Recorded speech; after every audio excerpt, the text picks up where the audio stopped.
ఇప్పుడు జనసేనలో చాలామంది నేతలు జాయిన్ అవుతున్నారు కదండీ! మనం నిన్న బాలినేని గారి గురించి కూడా చెప్పుకున్నాం. అలాగే సామినేని ఉదయభాను గారు, ఇంకా అనేక మంది ఈ పార్టీలో చేరడానికి చాలా ఆసక్తిగా ఉన్నారు. కొంతమందికి నో చెప్పాడు మన పవన్ కళ్యాణ్ గారు. కొంతమందికి ఓకే చెప్పాడు. రకరకాలుగా ఉన్నటువంటి తరుణంలో నాకు డౌటొచ్చింది.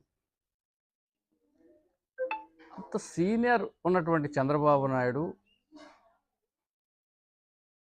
దాదాపు 40 సంవత్సరాలు పైబడిన అనుభవం ఉన్నటువంటి తెలుగుదేశం పార్టీని విడిచిపెట్టి వీళ్ళందరూ జనసేనకి ఎందుకెళ్తున్నారు?